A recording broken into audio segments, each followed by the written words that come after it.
예전에 네이버라고 하는 사이트를 키면은 항상 나오는 광고가 있었습니다. 무슨 광고였냐면, 야, 너도 할 수 있어. 야, 너도 할 수 있어. 이 문구가 한때 이 네이버라고 하는 인터넷 사이트에 매번 그렇게 보였던 적이 있습니다. 이 광고를 냈던 회사는 당시에 아주 유명했던 영어 교육 회사였습니다. 그런데 이 회사가 물론 이 문구로 유명해진 것은 맞는데 사실 더 유명해진 계기가 있었습니다. 그것은 무엇이었냐면, 가입만 하면 아이패드를 드립니다. 태블릿 PC를 드립니다. 이렇게 떡하니 광고에 대문자가 가게 낸 거예요. 그러니까 많은 사람들이 그 광고를 보고, 정말 회원 가입만 하면은 정말 이 비싼 아이패드를 주나 보다, 태블릿 PC를 주나 보다 하면서 너나 할 것 없이 다 회원 가입하기 시작했습니다. 정말 좋잖아요. 그냥 받기만 해도 좋은 게 그냥 선물인데, 그 선물도 비싼 선물보다 좋은 선물은 없습니다. 그래서 제 친구도 그 광고에 현혹이 되어가지고 곧바로 그 광고를 보자마자 그 광고를 누르고 연결된 홈페이지로 들어가서 회원가입을 다 했습니다. 그런데 정말로 회원가입을 했을 때 태블릿 PC를 이 회사가 주었을까요? 물론 주긴 주었습니다. 주었는데 전제가 깔려 있었습니다. 굉장히 비싼 가격의 수강료를 신청을 해야지만이 이 태블릿 PC를 받을 수가 있는 거예요. 많은 사람들은 그냥 단순히 순수한 마음으로 그냥 주겠지, 나도 주겠지, 야 너도 했으니까 나도 받을 수 있겠지, 이런 마음으로 그냥 주는 줄 알고 다 몰렸다가 결국에는 쉽게 주지 않는 것을 깨닫고 실망하면서 욕하면서 회원 탈퇴를 누르는 것을 보았습니다. 제 친구도 회원 탈퇴를 눌렀습니다. 근데 이 회사뿐만 아니라 이 회사의 광고를 기점으로 많은 회사들이 뭐만 하면은 이거 TV 드립니다, 뭐만 하면은 여러 가지 가전제품을 그냥 드립니다, 이런 식의 광고가 굉장히 많이 유행을 하게 되었습니다. 이런 일들은 가만히 보면은 세상이 우리에게 모든 것을 주는 척하지만 결국에는 자신들이 더 얻으려고 하는 그러한 마음이 담겨 있는 것을 보게 됩니다. 세상은 이렇게 공짜와 혜택을 이야기하지만 결국엔 자신의 이익을 챙겨가려는 마음이 있다는 거예요. 그런데 우리가 아는 하나님은 어떤 분이십니까? 세상과는 전혀 다르신 분이죠. 하나님 스스로의 만족을 채우기 위해서 우리에게 모든 것들을 베푸는 것이 아니라 오히려 하나님이 손해보면서까지도 우리에게 사랑을 베풀어 주시는 분이 바로 우리의 하나님 아버지십니다. 조건 없이 은혜를 베풀어 주셨고 특히나 사랑하는 아들 예수 그리스도를 우리에게 허락해 주신 분이십니다. 오늘 우리가 함께 읽은 이 역대상 말씀에서 다윗은 이렇게 고백을 합니다. 모든 것이 주께로 말미암아 싸우니 우리가 주의 손에서 받은 것으로 주께 드렸나이다. 자신이 누리는 모든 것들이 하나님으로부터 다 왔음을 알고 자신뿐만 아니라 모든 백성들과 함께 그 하나님을 송축하고 예배하는 장면이 오늘 보면 역대상 말씀입니다. 그래서 오늘 본문을 통하여서 우리가 이 다윗과 그리고 함께하는 이스라엘 백성들이 드리는 이 예배를 통하여서 우리가 과연 어떤 믿음으로 이 세상을 살아가야 되는지 한번 살펴보고 싶습니다. 오늘 본문은 다윗이 인생의 마지막 때에 있었던 일입니다. 다윗은 평생을 하나님을 사랑했던 사람이었죠. 어렸을 때부터 노년에 이르기까지 늘 하나님을 경험했고 하나님을 만나왔고 하나님을 교제하고 하나님의 은혜대로 살았던 사람이 다윗이었습니다. 그리고 이제 노년의 막바지에 이르렀을 때 가장 큰 프로젝트를 앞두고 있는 거예요. 바로 성전 건축이라고 하는 이 거대한 프로젝트를 앞에 두고 그 건축에 필요한 많은 재료들을 모았습니다. 필요한 예물들도 많이 모았습니다. 그런데 다윗 혼자 준비한 것이 아니라 온 이스라엘 백성들이 함께 하나님께 드리고자 하는 마음으로 자신이 가진 모든 예물들을 다 내어놓았습니다. 모두가 참여한 거예요. 역대상 29장 9절 말씀에 이렇게 말하고 있습니다. 백성들은 자원하여 드렸으므로 기뻐하였으니 곧 그들이 성심으로 여호와께 자원하여 드렸으므로 다윗 왕도 심히 기뻐하니라. 하나님이 기뻐하시는 일에 다윗도 이스라엘 백성들도 모두가 함께 예배자로서 자신의 가진 것을 드리고 있는 겁니다. 자신이 소중하게 생각했던 예물, 가지고 있던 금가락지, 모든 것들을 하나님 성전의 건축에 도움이 될 수만 있다면 내가 가진 것을 하나님께 드립니다. 그러나 내가 드리는 이것도 하나님으로부터 왔음을 우리가 고백합니다. 이런 마음으로 다윗과 모든 회중이 하나님께 감사하기도 하고 영광을 돌리고 있던 것입니다. 그러면서 다윗이 12절에 이렇게 고백하고 있죠. 부와 귀가 주께로 말미암고 또 주는 만물의 주제가 되사 손에 권세와 능력이 있사오니 모든 사람을 크게 하심과 강하게 하심이 주의 손에 있나이다. 예물뿐만 아니라 부뿐만 아니라 권력, 명예, 이런 것들이 다 하나님께 달려있음을 알고 하나님께 영광 돌리고 있는 겁니다. 다른 누구도 아니라 다윗 왕, 당시에 이스라엘은 굉장히 강력한 나라로 성장을 했는데 그 강력한 나라의 왕 다윗이 온 회중 앞에서 본을 보이며 하나님께 고백하고 있는 것입니다. 다윗이 이스라엘을 다스렸던 당시에 이스라엘은 많이 성장했다고 제가 말씀드렸죠. 특히나 주변 국가 중에서도 강한 힘을 가진 그런 나라로 성장했습니다. 그래서 그동안 수없이 괴롭혔던 원수와도 같은 그 블레셋을 굴복시켰고, 또한 모압과 암몬과 에돔, 아람 지역까지 영토를 다 확장을 합니다. 그리고 그들을 굴복시키고 그들에게서 조공을 받는 그러한 굉장히 강한 나라로 발전하게 된 거예요. 그러다 보니까 당연히 경제적으로도 풍요로울 수밖에 없었습니다. 뒤에 누가 있었기 때문인가요? 하나님이 있었기 때문입니다. 그것을 대표적으로 보여주는 말씀이 사무엘하 8장 6절 말씀인데, 사무엘하 8장 6절 하반절을 보시면 다윗이 어디로 가든지 여호와께서 이기게 하시니라 라고 나와 있습니다. 근데 우리가 한편으로 그런 생각이 들 수도 있습니다. 원래 가진 것이 많은 사람일수록 하나님이 하셨습니다라고 하는 그 고백이 쉽게 나오는 것 아닌가요?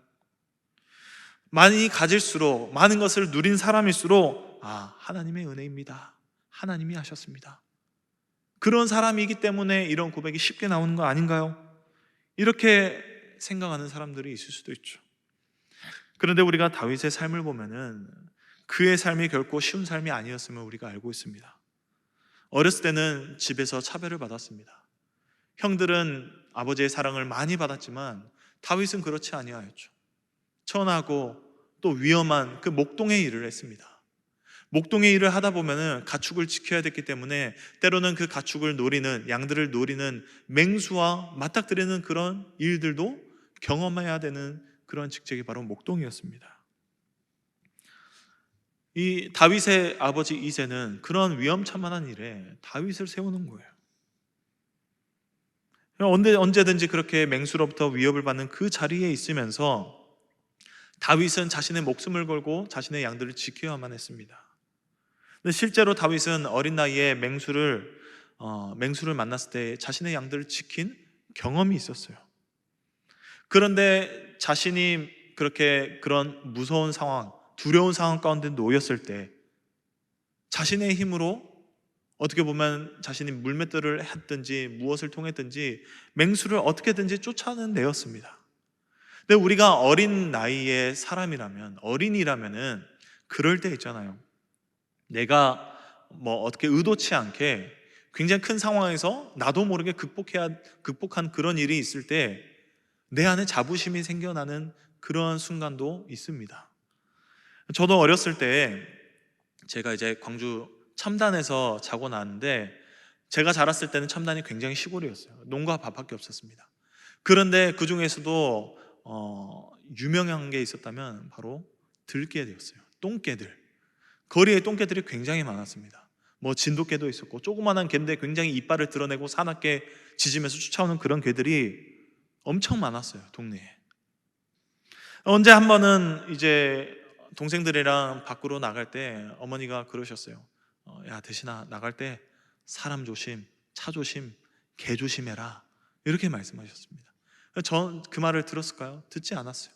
그냥 동생들이랑 놀이터에서 놀 것만 생각하고 동생들을 다 이끌고 대장처럼 그렇게 놀이터를 향해서 당당하게 걸어갔습니다. 그런데 뒤에서 갑자기 두려운 소리가 들린 거예요. 왈왈왈 막 이러면서 저 한 몇백 미터 떨어진 곳에서 거대한 흰색 똥개, 진돗개 같이 생긴 개가 저희 삼형제를 향해서 달려왔습니다.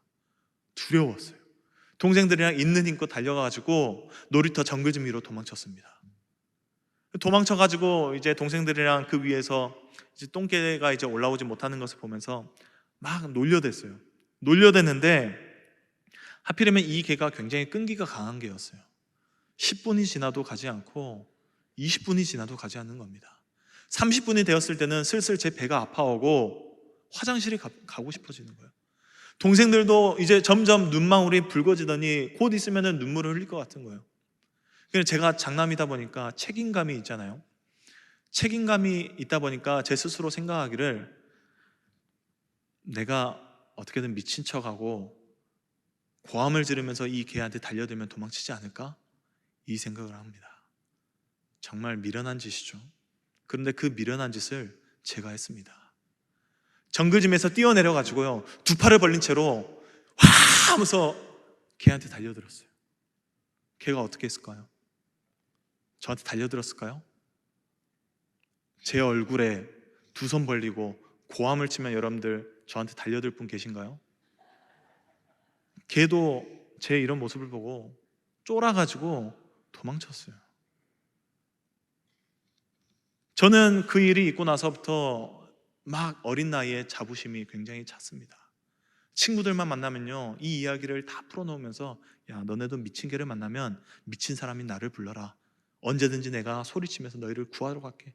이렇게 친구들에게 막 의기양양하게 그렇게 내 힘으로 마치 극복한 것 마냥, 이긴 것 마냥 그렇게 나댔던 기억이 있습니다. 그런데 다윗도 마찬가지로 맹수를 자신의 힘으로 쫓아낸 것처럼 보였을 때 충분히 자신의 힘으로 이 맹수들을 쫓아냈다고 고백할 수도 있었습니다. 그런데 다윗은 오히려 무엇이라고 고백하냐면 사무엘상 17장 37절 말씀에 이렇게 고백을 합니다. 여호와께서 나를 사자의 발톱과 곰의 발톱에서 건져내셨은즉 나를 이 블레셋 사람의 손에서도 건져내시리이다. 내가 내 힘으로 맹수들을 물리친 것이 아니라 하나님이 그 상황 가운데 나를 건지셨다고 표현을 합니다. 자신의 목숨을 건져내셨다고 표현을 하는 거예요. 어쩌면 자신의 힘으로 극복했다고 말할 수 있음에도 불구하고 다윗은 어린 나이에도 그러지 아니하였고 하나님이 자신의 그 상황 가운데 자신의 목숨을 구하였다는 것을 믿음으로 받아들이고 고백했던 것입니다. 자신을 신뢰하기보다 하나님의 주권을 신뢰한 어린 다윗을 보게 됩니다. 그리고 이렇게 가진 것 없고 차별받고 연약하고 어린 나이에도 또 다윗이 이후에 왕이 되어서 모든 것들을 다 누릴 수 있게 된 지금도 변함없이 자신의 모든 것들이 다 하나님의 것이라는 것을 다윗은 믿음으로 고백하고 있습니다. 대단한 고백입니다. 그런데 이 고백이 우리의 예배와 삶 가운데 있어서도 있어야 되는데도 불구하고 그것도 참 쉬운 일은 아닙니다. 왜냐하면 사람에게는 소유욕이라는 것이 있기 때문입니다. 소유욕, 본능이죠. 본능. 아이들도 가르쳐주지 않아도 자신의 손에 쥐게 되는 것이 있으면은 이건 내 거야 라고 쥐고 놓지 않습니다. 그게 무엇이 됐든 상관없어요. 돈이 되었든 뭐 장난감이 되었든 뭐 머리카락이 되었든 이걸 쥐는 순간 이거는 내 거라고 말을 합니다. 습관적으로 그래요. 본능적으로 소유욕이 있기 때문입니다. 그런데 아이들뿐만 아니라 다 큰 우리들도 마찬가지로 본능적으로 내가 쥐고 있는 것이 있으면 이것을 내 것이라고 우리가 착각합니다. 왜 그러냐면 그걸 쥐고 있어야지만이 내가 살 수 있다는 생각이 내 행동을 지배하기 때문에 그렇습니다. 그런데 정작 내 거라고 붙잡는 것 때문에 우리가 우쭐될 때도 있지만 때로는 우리의 마음이 낙심될 때도 있어요. 뭐 예를 들어서 자녀들이 있겠죠. 자녀들. 내 손에 쥐고 있는 것이 자녀들이라고 생각을 해보세요. 마치 내 소유인 것 마냥 자녀들을 대할 때가 있습니다. 공부를 잘하면 칭찬하고, 공부를 좀 못하면 뭐라 하고, 이것도 물론 훈육으로 잘 끝나면 좋겠지만 그것을 넘어서 자녀들을 향하여서 집착으로까지 이어지는 이 소유욕을 본 적도 있습니다. 그래서 부모가 자신의 일로 낭망하는 것보다 자녀들의 일로 낭망하는 그런 것도 많이 보게 됩니다. 뿐만 아니라 권력도 마찬가지죠. 손에 쥐고 있으면 놓지 않으려고 합니다. 내 건 줄 압니다. 대표적으로 사울이 그랬습니다. 하나님께 택함 받은 왕이었던 사울이 그랬어요. 하나님이 세우신 왕이었죠. 그런데 그가 이 권력이라고 하는, 왕이라고 하는 자리에 대한 이 소유욕 때문에 하나님 앞에 죄를 저지릅니다. 전쟁을 마치고 돌아왔을 때 이스라엘 백성들이 막 칭송을 합니다. 사울은 천천히요, 다윗은 만만히로다. 분명 자신도 칭송하고 있음에도 불구하고 다윗을 숫자를 더 높게 말하는 것에 있어서 질투심을 느낍니다. 그러면서 자신의 왕에 대한 자리가 빼앗길까 봐 두려움이 생기는 거예요. 질투를 합니다. 그리고 그 질투가 다윗을 죽이려고까지 하는 큰 죄를 저지르게 됩니다. 이 소유욕 하나 때문에요. 이처럼 하나님이 주신 것을 내 것처럼 꽉 쥐고 있으면은 이렇게 되는 겁니다. 그리고 믿는 사람이라고 다 다윗처럼 고백할 수 있는 것도 아니고 그렇지 못할 때가 더 많죠. 우리는 성경에서 모든 것들이 하나님이 창조하셨다는 것을 압니다. 성경에서 말씀하기 때문에 지식적으로는 너무나도 잘 알고 있어요. 그런데도 불구하고 하나님께 드리는 것을 두려워하고 어려워합니다. 물질은 당연하고요, 하나님께 시간을 내어드리는 것조차 우리는 어려워합니다. 왜냐하면 자꾸만 하나님과 분리를 하기 때문에 어려운 거예요. 이건 내 거고 저건 하나님 거야. 마치 어렸을 때 우리가 학교에서 짝꿍이 정해졌을 때 가장 먼저 하는 일이 선긋기잖아요. 옛날에는 지금은 동성끼리도 앉기도 하는데 제가 어렸을 때는 이성끼리 무조건 앉혔습니다. 그래가지고 책상을 탁 붙여가지고 앉으면은 꼭 첫날에는 이제 짝꿍이 자기 혼자 책상을 띄워버려요. 그래놓고 여기 넘으면은 내 거고 저기 넘으면 저것도 내 거야, 이렇게 말하는 것을 전 들었습니다. 불합리하죠. 근데 이처럼 이렇게 자기 것이라는 생각이 들면은 선을 긋고 이건 내 거, 저건 네 거, 이렇게 선긋기를 한다는 거예요. 우리는 왜 하나님의 것과 내 것을 자꾸만 분리해서 생각할까요? 대표적으로 사랑이 식어서 그렇습니다. 하나님과의 관계가 위태위태하니까 그런 겁니다. 여러분들 처음 하나님 만났을 때 어떤가요? 하나님 처음 만났을 때는 나의 모든 것들을 하나님께 드리겠다고 고백했던 그런 순간이 여러분들 기억나실 겁니다. 저도 마찬가지로 하나님을 처음 만나고 하나님 내 마음 가운데 주인으로 삼았을 때 제 모든 것들을 하나님께 다 드릴 수 있었어요. 물론 가진 건 없었지만 가지고 있는 거라도 하나님께 다 드리고 싶은 마음이 그때에는 굉장히 많이 들었습니다.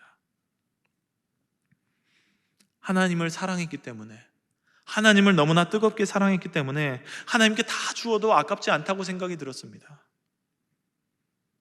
그리고 나도 하나님을 뜨겁게 사랑하고, 그리고 원래도 하나님은 나를 뜨겁게 사랑하고, 그 뜨거움이 만나니 모든 것이 아름답게 보이고, 그 아름답게 보이는 것 때문에 내가 가진 것을 얼마든지 드려도 전혀 아까웠지 않은 거예요. 연애에서 결혼하신 분들은 다 공감하시겠죠. 우리가 사랑에 빠졌을 때 내가 그녀를 위해서 모든 것을 주어도 아깝지 않다고 그렇게 생각할 때가 있습니다. 지금도 그러시죠. 하늘에 별이라도 따다 주라고 하면은 별이라도 딸 것처럼 신용이라도 했던 때가 있었을 겁니다. 그런데 시간이 지나면 어떻습니까? 오늘 담임 목사님께서도 오전에 말씀하셨지만 점점 거리를 둡니다. 이건 내 거, 저건 네 거. 그러면서 서로 간에 선을 넘지 않으려고 해요. 존중이라고 말을 하면서 외면합니다. 점점 인색해집니다. 서로 사랑했던 사이임에도 불구하고 서로에게 돈 쓰는 것도 아까워요. 그래서 자꾸만 내 것만 챙기고 내 비상금만 챙기고 그 비상금으로 내가 원하는 것을 해야지 내가 사랑하는 이에게는 하지 않으려고 합니다. 그리고 함께 뭘 하자고 나가자고 해도, 놀러 나가자고 해도 내 소중한 시간, 쉬는 시간을 빼앗기는 것처럼, 손해보는 것처럼 느껴집니다. 왜 그런가요? 사랑이 식어서 그렇습니다. 그렇다면 우리들은 이 관계를 어떻게 회복을 해야 된가요? 인정해야 됩니다. 서로가 있기 때문에 내가 남편으로서, 내가 아내로서 있을 수 있는 겁니다. 남편이 있기 때문에 아내가 있는 것이고, 아내가 있기 때문에 남편이 있는 것입니다. 부모가 있기 때문에 자녀가 있고, 자녀가 있기 때문에 부모가 되는 것입니다. 이것을 우리가 깨닫고 인정하고 고백해야 됩니다. 나의 존재성이 내 옆에 있는 사람으로 말미암아 생기는 것입니다. 그런 것처럼 우리도 이건 내 거, 이건 하나님 거, 이렇게 서로가 구분짓고 선 긋는 것이 아니라 내가 나로서 존재할 수 있는 것, 내가 하나님의 자녀로서 존재할 수 있는 것은 다 하나님 덕분이야 라고 우리가 인정하고 받아들여야 됩니다. 과연 우리가 하나님과 연합할 때 누가 손해보는 입장일까요? 내가 여러분들이 손해볼까요? 제가 손해볼까요? 아니요. 무조건 100% 하나님이 손해보십니다. 내가 가진 모든 것들을 다 합해도 하나님이 가진 것에 비하면 정말 발톱에 낀 때만도 못합니다. 그런데도 가진 것 없는 부족한 우리임에도 불구하고 하나님께서는 손해보시면서까지 우리와 연합하시고 우리에게 사랑하는 아들까지 주셨습니다. 사랑하기 때문입니다. 하나님은 여전히 우리를 사랑하십니다. 우리는 하나님에 대한 사랑이 식어가지만 하나님께서는 여전히 우리를 향한 사랑이 뜨겁게 불타오르고 있습니다. 깊은 사랑으로 우리에게 모든 것을 주고도 또 주고 싶으시는 분이 하나님이에요. 그 하나님은 우리가 인정하고 받아들일 때, 나의 존재성이 하나님으로부터 왔다는 것을 인정하고 받아들일 때 나의 모든 것들이 하나님의 것임을 고백하게 되는 줄 믿습니다. 다윗은 이렇게 성전 건축을 눈앞에 두고 있었죠. 건축하기 위해서 모든 예물을 모았다 했죠. 재물들 뿐만 아니라 설계까지도 다 준비했습니다. 그런데 하나님은 이 성전 건축의 시작과 완성을 다윗의 몫으로 남겨두지 않았습니다. 자신의 아들 솔로몬에게 남겨놓았어요. 그럼에도 불구하고 다윗은 자신의 손으로 성전을 짓지 못하는 것에 대해서 불평하지 않았습니다. 오히려 담담하게 받아들이고 최선을 다해서 재료들과 예물을 준비하고 오히려 하나님께 칭송하고 함께 기쁨으로 고백했습니다. 어쩌면 이 성전 건축을 위한 재료 준비는 성전 건축의 시작도 전이었기 때문에 덜 영광스러운 자리처럼 보일지도 몰라요. 그런데 하나님에게 있어서는 성전 건축을 위해서 재료는 모으는 일이든 또한 건축하고 완성하는 일이든 어느 것 하나 중요하지 않는 것이 없다는 사실입니다. 하나님은 우리가 맡은 일에 경중에 따라서 은혜를 베풀어 주시는 것이 아니라 헌신의 모양이 보잘것없다고 영광을 받지 않으시는 분이 아니십니다. 출애굽기 17장을 보면은 이스라엘과 아말렉과 전쟁을 벌입니다. 모세와 아론과 그리고 또 한 명의 인물 훌이라고 하는 사람이 산 꼭대기로 올라가가지고 모세가 손을 들면은 이스라엘이 전쟁에서 이기고 손을 내리면은 아말렉이 이기는 그런 상황이 있었습니다. 그때 모세 혼자서 이 팔을 지탱하는 것이 얼마나 힘들었을까요? 쉽지 않잖아요. 전쟁이 하루아침에 끝나는 것도 아니고 몇 분 만에 끝나는 것도 아니었기 때문에 긴 시간을 혼자 이 팔을 드는 것이 쉽지 않았을 겁니다. 그런데 이 모세의 팔의 양옆에 한쪽은 아론이 한쪽은 훌이 붙잡아 주게 됩니다. 그리고 이 출애굽기 말씀을 보면 해가 지도록 모세의 팔이 내려오지 않았다고 표현하고 있습니다. 우리가 성경을 볼 때는 모세와 아론은 자주 나오지만 훌이라고 하는 사람은 성경에서도 자주 언급되지 않는 그런 사람입니다. 그런데 자신의 이름이 부각되지 않아도 하나님의 뜻이 이루어지도록 그는 충성되도록 헌신하였습니다. 많은 사람들이 요즘 시대에는 자신을 어필하는 그런 시대를 살아갑니다. 특히나 어떤 사람들은 교회 안에서도 내가 특출나게 나의 헌신을 드러내고자 하는 사람들이 있어요. 보여주려고 하는 사람들이 있습니다. 우리 교회는 없지만 어떤 교회들은 그런 사람들이 있어요. 그런데 우리들은 나를 나타내려고 하기보다 머리 대신 예수 그리스도를 드러내며 살아가야 되는 존재입니다. 예수님을 드러내며 하나님을 드러내며 살아가야 되는 존재들이 바로 우리 그리스도인들이에요. 물론 우리의 헌신의 모양이 다 다르다고 하잖아요. 어떤 사람들은 교회에서 청소하는 일을 하기도 하고, 방송실에서 보이지 않는 곳에서 섬기기도 하고, 찬양대로서, 전도회로서 여러 가지 모습으로 하나님 앞에 사역을 합니다. 그런데 그런 헌신의 모양을 다르고 또 크기는 다르지만 하나님께서는 그러한 우리의 모든 헌신과 모습을 기쁨으로 받아주시는 분이십니다. 훌도 이렇게 크게 부각되지는 않는 사람이었지만 하나님의 역사 안에서는 반드시 필요한 사람입니다. 그런 것처럼 우리 모두도 하나님의 역사 안에서 반드시 모두가 필요한 존재들입니다. 마치 시계가 아주 작은 조각 하나가 빠지면 돌아가지 않는 것처럼 우리 모두도 모양은 다 다르지만 우리 모두가 다 그렇게 시계 안에서 하나의 부품들이 이어지고, 그리고 그 바퀴들을 움직여주시는 예수 그리스도의 사랑, 그 동력이 흘러갈 때 우리의 많은 모습을 속에서 하나님의 역사하심을 경험하고 하나님의 은혜를 경험하게 되는 것입니다. 우리의 신앙생활에서도 마찬가지입니다. 어떤 이들은 선교사로서 부름을 받아서 머나먼 해외로 하나님의 말씀을 듣고 떠납니다. 어떤 이들은 국내에 있는 또 많은 미자립 교회들을 위해서 또 도와주기 위해서 그들을 향해서 떠납니다. 우리도 마찬가지로 각자의 사명들을 가지고 세상으로 떠납니다. 우리가 가진 이러한 사명, 하나님이 허락해 주신 모든 일들은 어떠한 방법으로든지 작은 일이든지 큰 일이든지 보이는 것이든지 보이지 않는 것이든지 하나님의 기쁨이 되는 헌신입니다. 그리고 하나님께서는 하나님이 우리의 헌신을 기뻐 받으시고 영광 받으신다고 고백하잖아요. 하나님께서는 영광 받으시는 그 가운데에 우리에게도 그 하나님의 영광에 동참하도록 우리를 초대하십니다. 우리의 예배를 통해서 초대하십니다. 우리가 거룩한 하나님을 영광 높여드리는 이 자리 가운데 하나님의 말씀으로 은혜 받게 하시고 하나님의 그 영광을 맛보도록 우리를 초청하여서 우리가 하나 되게 하시고 우리가 함께 하나님의 기쁨을 나누는 그러한 코이노이아, 연합의 교제를 허락하여 주십니다.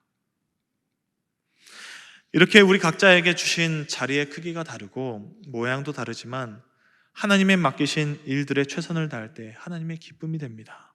우리는 이러한 삶을 청지기의 삶이라고 말합니다. 청지기의 삶. 청지기는 이 주인의 대리자잖아요. 대리자. 주인의 뜻대로 주인의 것을 관리하는 사람들입니다. 자신에게 맡겨진 모든 것이 내 거라고 여기는 것이 아니라 주인의 것임을 명확하게 인식하고 또 이것을 어떻게 사용하여야지 그 주인에게 기쁨으로 드릴 수 있을지 고민하는 사람이 청지기입니다. 마태복음 25장에 달란트 비유가 나옵니다. 어떤 주인이 타국에 갈 때 자신의 종들에게 재능대로 달란트를 나눠줍니다. 너는 금 5달란트, 너는 금 2달란트, 너는 1달란트 이렇게 주고 떠납니다. 그런데 5달란트 받은 사람과 2달란트 받은 사람들은 각각 자신에게 주신 그 재능대로, 가진 재능대로 열심히 노력을 해서 결실을 맺습니다. 그리고 그 결실이 주인이 돌아왔을 때 그 주인을 기쁘게 하는 그러한 헌신으로 드리게 됩니다. 그런데 반대로 1달란트를 받은 사람은 어떻게 했나요? 땅에 심어놓고 그대로 묵혀둡니다. 자신이 생각을 한 거예요. 내가 다른 것에 쓰는 것이 아니라 땅에 잘 숨겨놓으면 이대로 안전하게 보관했다가 돌려드리면 주인이 기뻐할 거야. 주인의 뜻에 따라서 행동하는 것이 아니라 자신의 생각대로 판단하고 행동해서 그대로 내어놓았을 때 그 주인이 꾸짖는 것을 우리는 보게 됩니다. 결국에는 주인의 뜻대로 하지 아니하고 자신의 생각에 맞춰서 행했다가 아무런 결실을 맺지 못하게 되는 것을 보게 됩니다. 그러나 이 5달란트와 2달란트를 받은 종처럼 우리 모두에게는 하나님께서는 각자에게 재능을 주셨고 헌신된 모습들을 주셨고 많은 것들을 베풀어 주셨습니다. 우리에게 베풀어 주신 이것들을 그냥 나만 가지고 나만 그냥 묵혀두고 간직하고 끝나는 것이 아니라 내게 주신 은사대로, 내게 주신 시간대로, 내게 주신 물질대로 여러 가지 모양으로 하나님 앞에 더욱더 기쁨으로 올려드리는 것, 열매를 맺고 하나님을 기쁘시게 하는 것, 이러한 청지기의 삶이 하나님이 우리에게 주신 뜻에 따라서 최선을 다하는 삶으로 인도하여 주신다는 겁니다. 예전에 제가 어떤 친구랑 이런 이야기를 나눈 적이 있습니다. 저한테 다가와서 이렇게 물었어요. 아니, 나는 이번 송구영신 예배 때 이 뽑은 이 올해의 말씀을 다시 뽑아야 되겠어. 왜 그렇게 말했을까요? 제가 그래서 그 이유를 물었더니 자신이 이 뽑은 이 올해의 말씀 카드가 지금 자신의 삶에는 전혀 맞지 않는다고 다른 말씀을 뽑아야 된다고 그렇게 말하더라고요. 이 친구의 이 행동, 자신의 삶에 하나님의 말씀을 끼워 맞추려고 했던 겁니다. 그저 하나님의 말씀을 자신의 삶을 가꾸는 데 있어서 그냥 장식품으로, 보조 도구로서만 활용했던 거예요. 어떻게 살아야 될까요? 순서를 바꿔야 됩니다. 하나님의 말씀이 우리에게 있다면 그 말씀에 우리가 우리의 삶을 맞춰서 살아가야 됩니다. 그 말씀이 중심이 되어서 그 말씀대로 살아가야 되는 것이 우리가 믿는 하나님, 그 하나님을 기뻐하는 삶으로 변화되고 거듭나는 삶입니다. 그것이 바로 하나님의 뜻에 따라서 살아가는 삶입니다. 우리의 예배도 마찬가지죠. 내 기분을 좋게 만들려고 우리가 예배를 드린가요?